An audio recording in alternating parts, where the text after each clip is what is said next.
Pocas veces un nombre se graba en la memoria colectiva como lo hizo el de Jeffrey Dahmer. Vamos a empezar con una advertencia. Lo que te voy a contar no es fácil de digerir, pero sí que es importante conocerlo. Esto es Mente desde casa, entre crímenes y crisis vitales, un podcast donde hablamos en serio y sin tabúes sobre salud mental. Soy Irene, psiquiatra y cofundadora de Mente desde casa, y en cada episodio analizaremos lo que muchas veces se esconde tras las etiquetas: emociones, diagnósticos, estigmas y a veces crímenes. Porque no todo el mal es locura y no toda locura es peligrosa. Bienvenidos. Jeffrey Lionel Dahmer fue un asesino en serie que entre 1978 y 1991 asesinó a 17 hombres y adolescentes, en un caso que dejó a la sociedad estadounidense paralizada por el horror.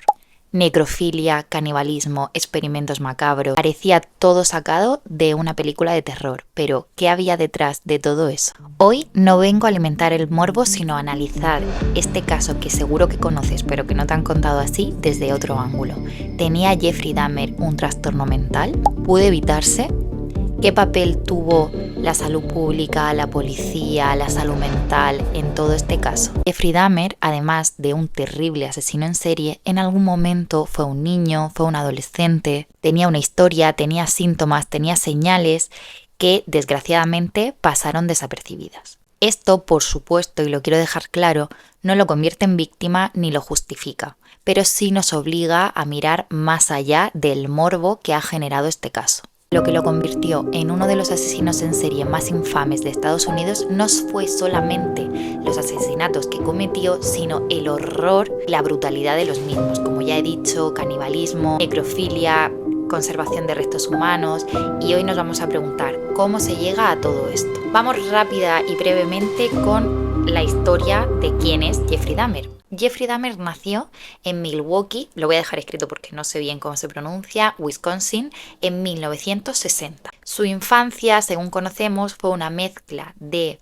unas obsesiones muy raras que ahora iré contando y abandono emocional por parte tanto de su madre como de su padre. Su madre estaba diagnosticada de trastornos ansioso-depresivos severos y se pasaba mucho tiempo en cama, mientras que su padre era un químico que, según conocemos, era emocionalmente inaccesible y pasaba bastante tiempo fuera de casa, por lo que se supone que estaba bastante ausente. Como digo, esto no justifica lo que después hizo Jeffrey Dahmer, ni muchísimo menos, vamos a dejarlo claro. Desde muy pequeño se sabe que Jeffrey Dahmer mostraba mucho interés por los animales muertos, pero no solamente por crueldad, sino por curiosidad anatómica. Es decir, no es como habéis visto en otros episodios que dicen que la gente con psicopatía, asesinos en serie, desde muy pequeñitos van matando animales, sino que él los recogía ya muertos, los diseccionaba y los guardaba. A los 14 años empezó a tener fantasías sexuales donde dominaban el control y la sumisión, que más adelante incluían el cuerpo, la inmovilidad y la muerte. A los 18 años cometió su primer asesinato. Lo que más obsesionaba a Dahmer no era tanto la muerte, que también, sino la permanencia. Él ansiaba y deseaba era tener a alguien que no lo abandonase nunca. Alguien que estuviese siempre con él, inmóvil, sin rechazarlo. El problema obviamente es que eso no existe y Dahmer lo intentó todo.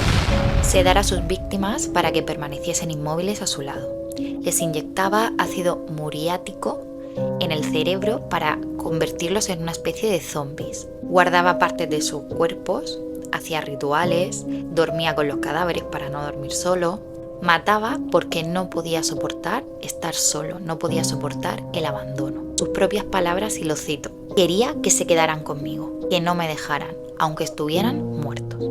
El 18 de junio de 1978, Jeffrey Dahmer mató a su primera víctima, Stephen Hicks, un joven que hacía autostop. Lo llevó a su casa, bebieron y cuando llegó la hora de que Hicks quiso irse, Jeffrey Dahmer lo mató con una pesa. Después de eso lo desmembró, disolvió su cuerpo en ácido y esparció los restos que quedaban.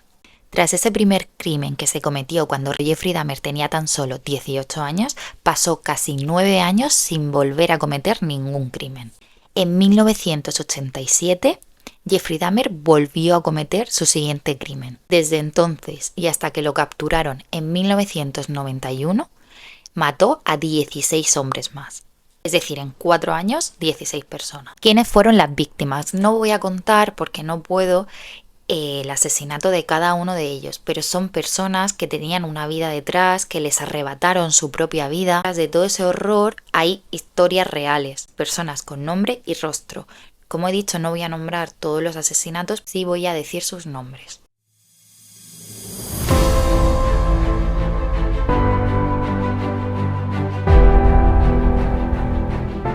Muchos eran adolescentes, hombres racializados y del colectivo LGTBI+. Varios de ellos eran personas migrantes o personas sin hogar. El caso no solamente visibiliza el horror, sino también la indiferencia del sistema ante personas en una situación más vulnerable, sobre todo en las comunidades no blancas. De todas estas personas que he dicho, uno de los casos más indignantes es el de uno de los niños de 14 años, cuyo nombre es Conerak, que lo voy a dejar aquí escrito porque no puedo pronunciar el apellido, que logró escapar del horror que estaba viviendo con Dahmer y salió desorientado a la calle. Varias personas llamaron a la policía, Dahmer fue detrás de él y convenció a la policía de que ese niño era su pareja. Entonces le obligaron a volver con él al apartamento y horas después este niño estaba muerto. O sea, imaginaros lo que es lograr escapar, salir y que una persona convenza a la policía, o sea, tu futuro asesino, el que te está torturando, convenza a la policía de que eres su pareja y te obliguen a ir otra vez a la casa. Vamos, es. ¿Cómo era su modus operandi? Los recogía de bares, estaciones, haciendo autostop, les ofrecía dinero a cambio de compañía o de hacerles fotos y los drogaba con somníferos. Después los estrangulaba mientras dormían, les ponía en posiciones para poder hacerles fotos, practicaba la necrofilia, guardaba después restos, corazones, cráneos y genitales sobre todo, y con el resto del cuerpo lo disolvía en ácido o en algunos casos lo almacenaba. Muchas veces dormía con los cadáveres, guardaba las cabezas, era como todo un plan perfectamente diseñado y calculado para él. Uno de los aspectos más perturbadores de todo este caso fue que Dahmer planeó construir un altar ceremonial con el resto de las partes que había ido conservando. Según sus propios dibujos y declaraciones, lo iba a hacer de la siguiente manera. Iba a coger una mesa negra, iba a poner los diferentes cráneos que guardaba bien pulidos y alineados, iba a poner velas en los extremos, iba a poner un fondo con las fotos de las víctimas que había estado haciendo como os he contado en el modus operandi, iba a poner una silla para él en el centro como si fuera el rey. Escribía para él como un lugar de poder espiritual, no tanto como algo satánico, sino como una forma de control absoluto, una manera de estar acompañado siempre. Recordemos, como he dicho, que lo que quería era que no sentirse abandonado, era una manera de domesticar la ausencia. Su último intento fue con Tracy Edwards, en julio de 1991. Dahmer intentó aplicar el ritual que ya os he contado, pero Tracy Edwards logró escapar. Luchó, escapó y pidió ayuda. Cuando la policía le hizo caso y entró en el apartamento de Dahmer, encontró 3 cabezas en la nevera. Fotos polaroids con restos de personas desmembradas. Un barril lleno de ácido con torsos humanos en su interior. Un congelador con muchos órganos, como ya os he dicho, y el altar que os acabo de describir que lo estaba preparando. Vamos, una escena de auténtico terror. Y ahora vamos con la siguiente parte. ¿Jeffrey Dahmer tenía una enfermedad mental? Durante el juicio, los psiquiatras tenían que ver si Jeffrey Dahmer era un psicópata con falta de empatía total y sin ningún tipo de remordimiento, un psicótico que no estaba dentro de la realidad, es decir, estaba delirando y estaba totalmente fuera de la realidad y por lo tanto no sabía distinguir el bien del mal, alguien con un trastorno de personalidad muy grave y parafilias, pero con el juicio de realidad conservado, es decir, que sí sabe distinguir el bien del mal. Se diagnosticaron múltiples cosas. Trastorno de personalidad esquizoide, trastorno antisocial, múltiples parafilias, necrofilia, fetichismo, sadismo. Lo importante es que no lo diagnosticaron de una enfermedad mental grave, es decir, una enfermedad que altere la percepción de la realidad, como podría ser, por ejemplo, un trastorno psicótico, esquizofrenia. Y por lo tanto, el tribunal lo declaró culpable y penalmente responsable. ¿Por qué? Porque a la conclusión que llegaron es que Jeffrey Dahmer sabía lo que hacía, lo planificó todo al detalle, actuaba de una manera normal en el resto de los aspectos de la vida y, lo más importante, intentó encubrirlo todo.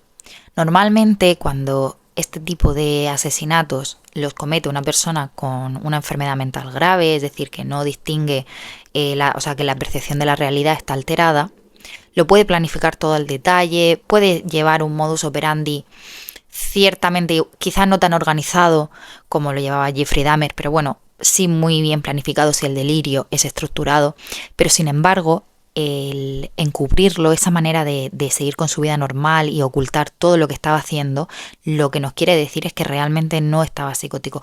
Una persona que está psicótica, que no está dentro de la realidad y por lo tanto no distingue el bien y el mal, no es consciente de que lo que está haciendo está mal y por lo tanto no suelen intentar encubrirlo. Digo suelen porque, bueno, hay diferentes matices como todo, pero bueno, para que se me entienda. ¿Qué aprendemos de salud mental en este caso? Que al final es una de las cosas que más nos interesa. Como repito y como me iréis oyendo en todos los episodios que vaya diciendo, la mayor parte de los crímenes atroces no están cometidos por personas con enfermedad mental. Y eso es algo que es muy importante empezar a cambiar y intentar no utilizar la palabra loco cada vez que veamos algo tan atroz que nuestra mente sea muy difícil de entender. Hay maldad y hay personas malas que hacen y cometen este tipo de crímenes sin tener una enfermedad mental. Y de hecho, la mayor parte de estos crímenes están cometidos por personas con el juicio de realidad totalmente conservado. Y es algo por lo que yo abrí este canal y es para dejarlo claro, porque se tiende a través de los medios de comunicación y de la sociedad en general a utilizar la palabra loco de una manera un poco indiscriminada y no debería ser así, porque la gente que está diagnosticada de una enfermedad mental grave, como puede ser una esquizofrenia o un trastorno bipolar, como dije en el anterior episodio y seguiré diciendo, luchan contra una doble carga, que es la de tener esta enfermedad y la del miedo de los demás. Y eso no debería ser así.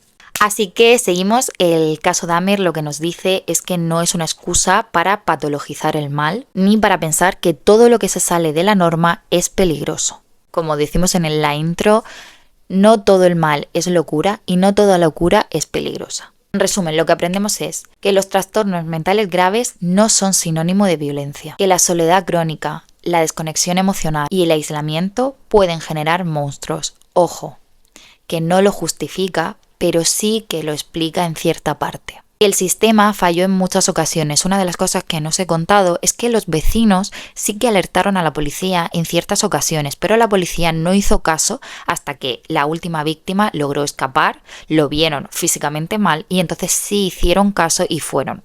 Pero los vecinos ya llevaban alertando en numerosas ocasiones por el tema del olor, porque oían cosas raras, etc. Y la policía no fue previamente. Que una víctima, el niño de 14 años, logró escapar y fue devuelta a la casa de los horrores por error y que su historial mostraba señales de alarma desde pequeño que se pasaron por alto. Eso es algo que a veces pasa y que, bueno, es una desgracia, pero bueno, a veces sucede y en este caso sucedió. También nos dice que no solamente basta con un diagnóstico, sino que muchas veces lo que hay que hacer es una intervención multidisciplinar con presión social, límites legales e intervenciones precoces. Jeffrey Dahmer no es solamente una figura para ver y comer palomitas mientras que vemos este caso, sino es para intentar ver cómo se puede prevenir para futuras ocasiones. Si te ha gustado este episodio, recuerda suscribirte, nos ayudaría mucho si nos comentas. Estamos aquí, estamos en YouTube, estamos en Spotify. Nos podéis encontrar como Mente desde Casa entre crímenes y crisis vitales y en nuestras otras redes sociales, Instagram y TikTok como @Mente desde Casa. De verdad nos ayudan mucho si te ha gustado, si nos pones algún comentario dejando sugerencias de qué es lo que quieres escuchar. Recuerda siempre analizando crímenes también desde el punto de vista de la salud mental. Y nada, gracias por escucharnos. Nos vemos en el próximo episodio.